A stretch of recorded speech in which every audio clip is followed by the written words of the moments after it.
الحمد لله وكفى وسلام على عباده الذين اصطفى. اللہ مالک کی توفیق سے قربانی کے مسائل کے متعلق پڑھا جا رہا ہے. کل بات میں یہ ذکر کیا گیا کہ ایک موقع پر مسکین لوگ ان کا قافلہ مدینہ طیبہ پہنچا تو نبی کریم صلی اللہ علیہ وسلم نے 3 دن سے زیادہ قربانی کا گوشت ذخیرہ کرنا اس سے منع فرمایا. آئندہ سال جب حالات نارمل ہوئے آپ صلی اللہ علیہ وسلم نے چاہا، حضرت صلی اللہ علیہ وسلم نے فرمایا جتنا چاہو کھاؤ، جو چاہو صدقہ کرو، جو چاہو ذخیرہ. اب قربانی کا گوشت ذخیرہ کرنا اس کا حکم کیا ہے، آج کا سبق اس کے متعلق شروع ہوتا ہے. صفحہ 76 قربانی کے گوشت کا ذخیرہ کرنا. اس بارے میں 3 باتیں. پہلی بات، جیسے کہ پہلے بیان کیا جا چکا ہے، قربانی کے گوشت کا کھانا، صدقہ کرنا اور اس کا ذخیرہ کرنا سب جائز اور البتہ ایک موقع پر نبی کریم صلی اللہ علیہ وسلم نے مخلوق الحال بدوی لوگوں کے مدینہ طیبہ آنے پر 3 دن سے زیادہ کے لیے قربانی کے گوشت کے ذخیرے سے منع فرمایا، لیکن صرف اس کے آئندہ سال اس کی اجازت دی. امام بخاری اور امام مسلم رحمہ اللہ تعالی نے حضرت سلمہ بن اقوى رضی اللہ عنہ سے روایت کیا. انہوں نے بیان کیا کہ رسول اللہ صلی اللہ علیہ وسلم نے فرمایا من ضحى منكم فلا يصبحن بعد ثالثة وبقي في بيته منه شيء. جو قربانی کرے تو 3 دن کے بعد اس کے گھر میں گوشت باقی نہ رہے. اگلے سال لوگوں نے پوچھا یا رسول اللہ صلی اللہ علیہ وسلم، اے اللہ کے رسول صلی اللہ علیہ وسلم، نفعل کما فعلنا فی العام الماضی، کیا اب بھی ویسے کریں جیسے پچھلے سال کیا؟ حضرت صلی اللہ علیہ وسلم نے فرمایا کلوا واطعموا وادخروا، کھاؤ، کھلاؤ اور ذخیرہ کرو. فإن ذلك العام كان بالناس جهد، فإن ذلك العام كان بالناس جهد. یہ بات تو تب تھی جب لوگوں میں مشقت. فأردت أن تعينوا فيها، تو میں نے چاہا کہ تم اس سال میں ان قحط زدہ لوگوں سے، مخلوق الحال لوگوں سے تعاون کرو. ایک دوسری حدیث میں ہے جسے امام مسلم نے حضرت عائشہ رضی اللہ عنہا سے روایت کیا کہ نبی کریم صلی اللہ علیہ وسلم کے زمانے میں کچھ بچوں کنبے عید الاضحیٰ کے موقع پر آئے. رسول اللہ صلی اللہ علیہ وسلم نے فرمایا ادخروا ثلاثا، 3 دن کے یہ ذخیرہ کرو، ثم تصدقوا بما بقي، 3 دن سے زیادہ کا جو ہے وہ صدقہ کرو. اس کے بعد لوگوں نے کہا یا رسول اللہ صلی اللہ علیہ وسلم، ان الناس يتخذون الاسقياء من ضحاياهم، لوگ اپنی قربانیوں سے مشکیزیں بناتے ہیں، ويحملون منها الودك، اور اس سے چربی سنبھالتے ہیں۔ آپ صلی اللہ علیہ وسلم نے فرمایا تمہارا مقصد کیا ہے، کیا کہنا چاہتے ہو؟ عرض کیا نہیت عن توکل لحوم الضحایا بعد الصلاۃ، آپ نے 3 دن کے بعد گوشت کھانے سے منع کیا۔ اللہ کے لیے میں آپ غور کریں، حضرات صحابہ ڈرتے تھے، مشکیزیں بنانے سے منع نہ کیا تھا، چربی کو اکٹھا کرنے سے منع نہ کیا تھا، لیکن ڈرتے تھے کہ کہیں نبی کریم صلی اللہ علیہ وسلم کی نافرمانی نہ ہو۔ اور آج ہماری کیفیت کیا ہے؟ واضح حکم کے باوجود سراخ نکالتے، تو ہم آپ کے احکامات میں سراخ نکالتے کوئی چھلنی ہوئی۔ اللہ نے ہمیں دنیا ہی میں سزا دی ہے کہ ہماری کوئی جانب سالم نہیں۔ کیسے بچیں گے؟ اسی طریقے پر بچیں گے جو صحابہ نے اختیار کیا۔ اور اللہ کے یہ پڑھنے پڑھانے کا اصل مقصد یہ ہے کہ نبی کریم صلی اللہ علیہ وسلم کے طریقہ پر آ جائیں باقی ساری دکاندار۔ اگر وہ طریقہ نہیں تو کھیل اور تماشا ہے جس میں ہم لگے۔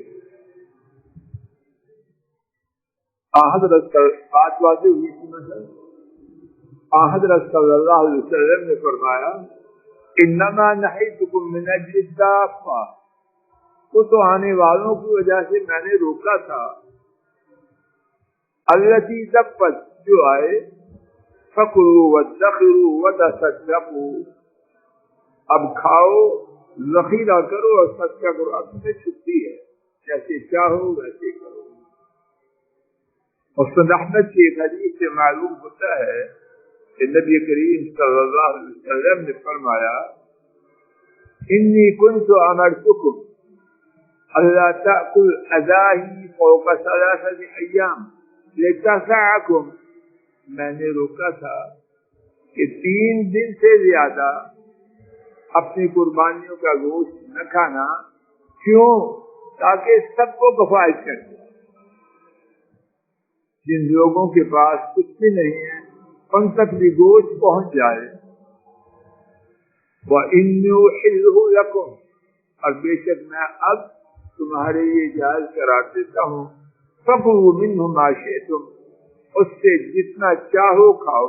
یہاں ایک اور بات نوٹ کر لیجیے، دین میں اپنی طرف سے زیادہ دیندار بنتے ہوئے سختی نہ کی، جو دین کی حد ہے بس، اس سے آگے زیادہ دینداری کے نام پر کھڑا تھا، نہ اس میں کمی کی گنجائش ہے نہ اضافہ۔ علاوہ بھی حضرت سلمہ بن اقویٰ رضی اللہ عنہ کی مذکورہ بعض حدیث سے معلوم ہوتا ہے کہ حضرت صلی اللہ علیہ وسلم نے ایک سال 3 دن سے زیادہ قربانی کا گوشت کھانے سے منع فرمایا اور دوسرے سال اجازت دے دی۔ اس طرح یہ ممانعت 9 ہجری میں ہوئی اور اجازت 10۔ اب سوال یہ ہے کہ اب بھی تنگی اور قحط کے حالات پیدا ہوں تو کیا لوگوں کو 3 دن سے زیادہ اپنی قربانیوں کا گوشت کھانے اور محفوظ کرنے کی اجازت ہے؟ امام شافعی رحمہ اللہ نے لکھا ہے کہ اگر غریب اور محتاج لوگ آ جائیں تو 3 دن کے بعد قربانیوں کا گوشت ذخیرہ کرنے کی بولیے امانت ہے۔ کیا مقصد؟ کہ جب حالات وہ ہوں گے حکم وہی ہوگا، اور اگر ایسی صورتحال نہ ہو تو کیسے بھی بات بات ہے، اور اگر ایسی صورتحال نہ ہو تو قربانیوں کا گوشت کھانے، ذخیرہ کرنے اور صدقہ کرنے کی اجازت ہے۔ یا اللہ اپنے دین کو پہچاننے کی توفیق، آسانی انتہا اور نظم انتہا، ایک ایک بات ایسا نظم کہاں ہو سکتا ہے؟ اس لیے میں آپ یا کوئی زیادہ سیانہ بننے کی کوشش نہ کرے۔ ہمارا بیڑا غرق جن باتوں نے کیا، ایک یہ ہے کہ ہم زیادہ سیانے بنے، نہ زیادہ دیندار بنے، نہ زیادہ سیانہ بنے اور نہ زیادہ آسانی۔ ایک مکمل نسخہ موجود ہے، تو بیچ میں اپنے آپ کو الجھانے کی ضرورت کیا ہے؟ امام شافعی نے یہ بھی لکھا، اس بات کا بھی احتمال ہے کہ 3 دن کے بعد قربانیوں کا گوشت ذخیرہ کرنے کی ممانعت ہر حالت میں منسوخ ہے۔ امام شافعی کو جو تردد تھا وہ بھی ظاہر کر دیا، ایمان کا روح اپنی رائے دے دی کہ اب بھی جب کوئی غریب لوگ آ جائیں تو ممانعت ہوگی، لیکن دوسری بات بھی کیا تھی کہ وہ سب سے دوسری بات تھی اتنی زیانت۔ امام ابن حزم کی رائے میں تنگی اور یا مفروق الحال لوگوں کی آمد کے موقع پر 3 دن کے بعد قربانیوں کا گوشت ذخیرہ کرنے کی ممانعت ہوگی۔ انہوں نے اپنی رائے کی تائید میں حضرت علی رضی اللہ عنہ کے خطبہ کو پیش کیا ہے۔ اس میں انہوں نے 3 دن سے زیادہ قربانی کا گوشت کھانے سے منع فرمایا۔ کی وجہ سے جاری امام بخاری نے ابو عبید سے روایت کیا کہ میں حضرت علی بن ابی طالب رضی اللہ عنہ کے ساتھ عید الاضحیٰ کے موقع پر حاضر تھا۔ میں عید الاضحیٰ کے موقع پر حضرت علی رضی اللہ عنہ کے ساتھ حاضر ہوا۔ انہوں نے خطبہ سے پہلے نماز پڑھائی، لوگوں کو خطبہ ارشاد فرمایا اور فرمایا ان رسول اللہ صلی اللہ علیہ وسلم نہاکم ان تأکلوا لحوم نسککم فوق الثلاث۔ رسول اللہ صلی اللہ علیہ وسلم نے تمہیں 3 دن سے زیادہ قربانیوں کا گوشت کھانے سے روکا ہے۔ امام ابن حزم لکھتے ہیں جب حضرت عثمان رضی اللہ عنہ کے محاصرہ کے موقع پر بہت سے بدی لوگ فتنہ کے پیش نظر مدینہ آ گئے اور وہاں تنگی کے حالات پیدا ہو گئے تو حضرت علی رضی اللہ عنہ نے مذکور بالا خطبہ ارشاد فرمایا کہ جس طرح رسول اللہ صلی اللہ علیہ وسلم نے تنگی کے زمانے میں گوشت کا ذخیرہ کرنے سے روک دیا، اب بھی بولے اور شاید کہ خلاصہ بات واللہ تعالی اعلم بالصواب، یہی رائے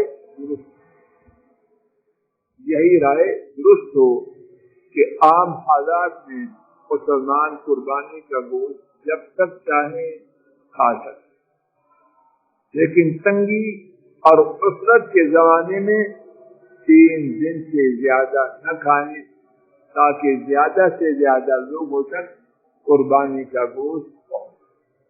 اللہ تعالیٰ پہ جانے مولا کریم ہماری مجلس کو مبارک ہو۔ اے رب کریم، موت یقینی ہے اور تیزی سے آ رہی ہے، کوئی دن فجر کی جماعت سے خالی نہ ہو اور کوئی دن دین کی مجلس سے خالی نہ ہو۔ اللہ موت کے دن تک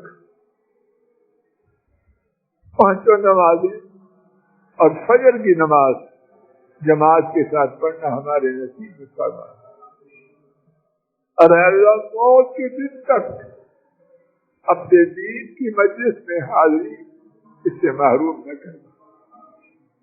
اے اللہ ہمارے بہت جان کی مغفرت فرما، اے اللہ ہمارے بہت ہونے والوں کی مغفرت فرما، اے اللہ ہمارے بہت ہونے والوں کی مغفرت فرما، اے اللہ ان کے حق میں ہماری کوتاہیاں کو معاف فرما، اے اللہ ان کے حق میں ہماری کوتاہیاں معاف فرما، اے اللہ ان کے حق میں ہماری کوتاہیاں معاف فرما، اور اے اللہ ان کے لیے ہمیں اپنی رحمت سے صدقہ جاریہ بنا، اے اللہ ان کے لیے ہمیں صدقہ جاریہ بنا، اے اللہ ان کے لیے ہمیں صدقہ جاریہ بنا، اور اے اللہ ہماری اولادیں اور ہمارے گھر والے جو موجود ہیں انہیں جب تک زندہ رہیں ہماری آنکھوں کی ٹھنڈک بنا، اور جب فوت ہو جائیں اپنی رحمت سے انہیں ہمارے لیے صدقہ جاریہ بنانا۔ اے اللہ ہمارے آباء و اجداد جو جا چکے ہیں ان کے گناہوں کو معاف فرما، درجات کو بلند فرما، اے اللہ ان کے حقوق کی ادائیگی میں ہماری جو کوتاہیاں تھی اور یقیناً تھی اے اللہ انہیں معاف فرما۔ ہم نالائقوں کو اپنے والدین آباء و اجداد کے لیے صدقہ جاریہ بنا، اور جن کے والدین زندہ ہیں انہیں ان کی موجودگی سے کما حقوق فائدہ اٹھانے کی توفیق عطا فرما۔ اے اللہ ہمارے گھروں میں دین دین دین جاری فرما، اے اللہ دین دین دین جاری فرما، اے اللہ ہر خیر دین میں ہے اور ہر شر دین کے چھوڑنے میں ہے، اے اللہ یہ حقیقت ہمارے دل و دماغ میں جانشین فرما دے، اے اللہ ہماری اولادوں کو، ہمارے گھر والوں کو، ہماری آنکھوں کی ٹھنڈک بنا، اے اللہ امت میں دین کا دور دورہ فرما، بے حیائی، بے غیرتی، فحاشی، بدماشی جس کا سیلاب ہمارے گھروں میں بھی پہنچ چکا ہے، اے اللہ اس سے نجات دے، اے اللہ اس سے نجات دے، اے اللہ اس سے نجات دے، پاکیزگی، طہارت، ستھرائی، تقوی، پرہیزگاری اس کو عام فرما، اس کو عام فرما، اے اللہ کورونا کی وبا اور دیگر بیماریاں جنہوں نے ہمارے گھروں پر حکمرانی ہمارے گناہوں کی وجہ سے قائم کر رکھی، اے اللہ ان سے نجات دے، اے اللہ ان سے نجات دے، امت کے تمام بیماروں کو شفا عطا فرما، پریشانیوں کی پریشانیوں کو دور فرما، دکھیوں کے دکھوں کا مداوع فرما، مظلوموں کی مدد فرما، ظالموں کو ہدایت دے، بے اولادوں کو نیک اولاد دے، اولاد والوں کی اولادوں کو ان کی آنکھوں کی ٹھنڈک بنا، اے اللہ رشتوں کے لیے پریشان والدین کو بہترین رشتے عطا فرما، اور رشتوں کے بعد پریشان والدین کی مدد فرما، اے اللہ امت کو بلند فرما، امت کے دشمنوں کو نیست و نابود فرما، ہمارے ملک کے پاک کی خیر فرما، مساجد کو آباد فرما، مدارس کو جاری فرما، اے اللہ اپنے فضل و کرم سے تمام معاملات دین اور دنیا کی سدھار دے، اے اللہ ہسپتالوں سے محفوظ فرما، اے اللہ ہسپتالوں کی موت سے، وینٹیلیٹر کی موت سے، بے ہوشی کی،